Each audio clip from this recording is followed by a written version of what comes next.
As I discussed last week, Parshat Re'eh is the end of many parshiot in which Moses beseeches us to make good decisions in our life once he's gone.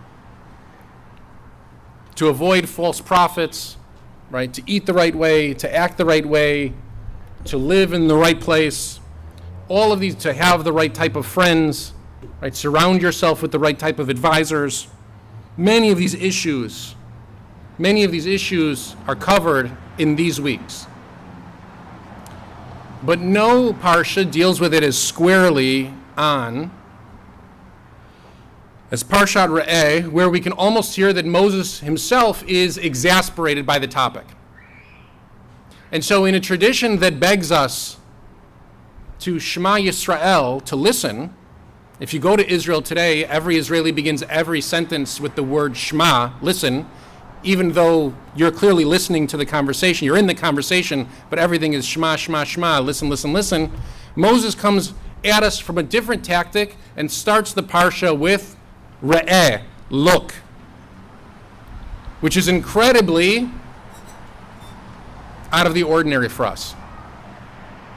Right? We hear God at Sinai. We listen to the Torah. We don't see very much.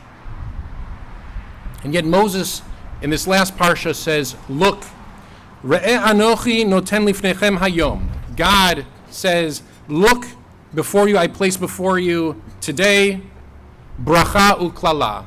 I place before you blessings and curses. And this week, as I studied the parsha, the Me'or Einayim, who is often referred to as the Chernobler Rabbi from the 18th century, he's the one who discusses this parsha as our lives are each a kind of mixed bag. The Chernobler Rabbi didn't use that kind of mixed bag analogy, but I'm going to interpret him for you and say each of our lives are filled with blessings and curses.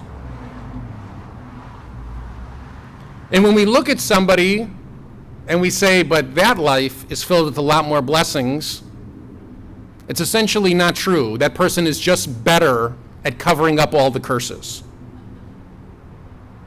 We know that about people. We know that we walk down the street, we go through life, and we point at people and we say, that person has so much better off than me, without really knowing that person's life that intimately.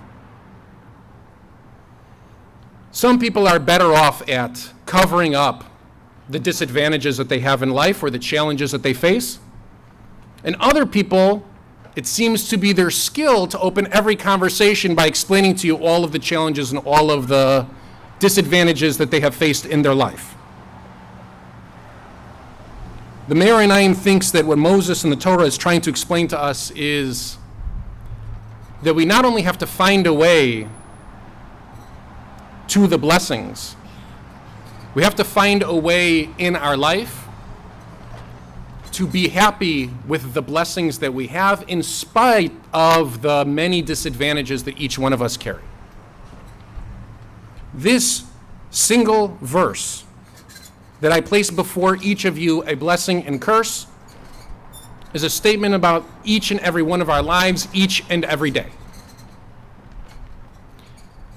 And especially as we begin the month of Elul, and we begin a process of teshuvah, we look back on our lives from the last year, we say to ourselves, the year was so great in so many ways, and it was so challenging in so many ways.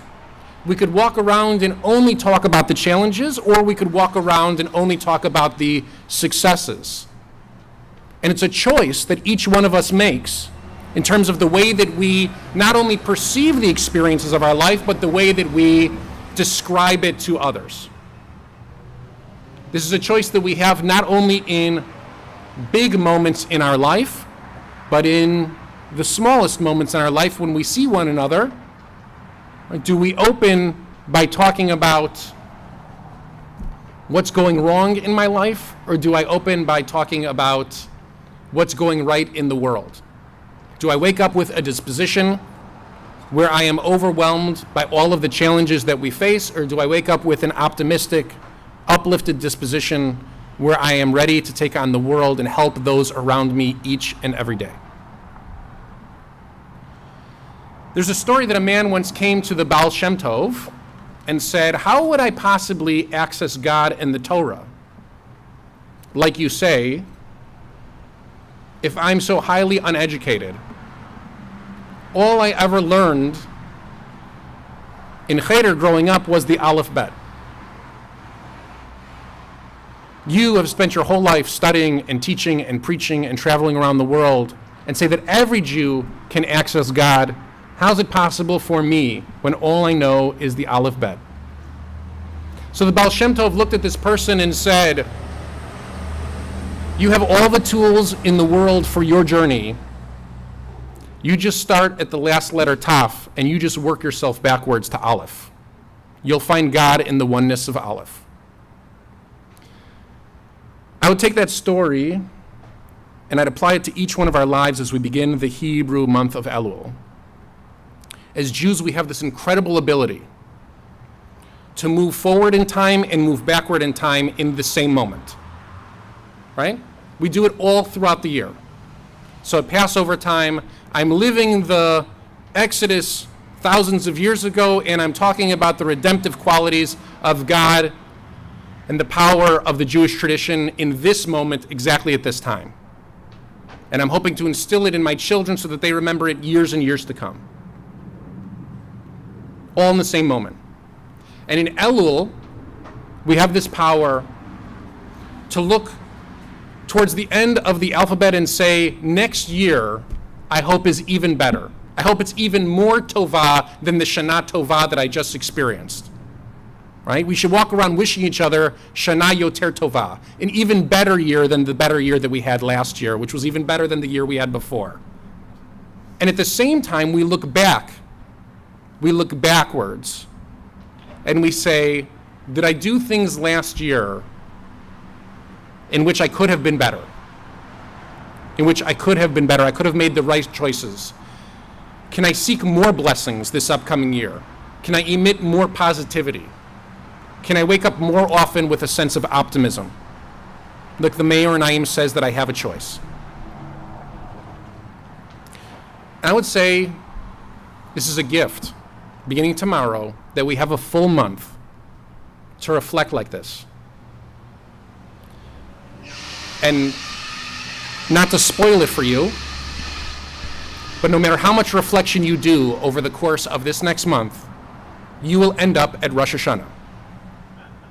Whether you spend up reflecting for hours each and every day, or whether you reflect for 1 minute as a homework assignment, at the end of this next month, there will be the first of Tishrei, and we will probably be sitting together as a community, definitely be sitting together as a community, most likely out here in this courtyard.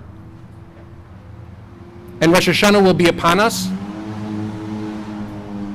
And so whether or not you look forward or whether you look back, the truth, the eternal truth about what the Baal Shem Tov had to say is that no matter what direction you look, we always end up coming back to the Aleph, to the simplest, most singular, most unique idea that Judaism has had to offer, which is the oneness that we're all a part of, the divine nature of our relationship with God and on our relationship with one another as the Jewish people.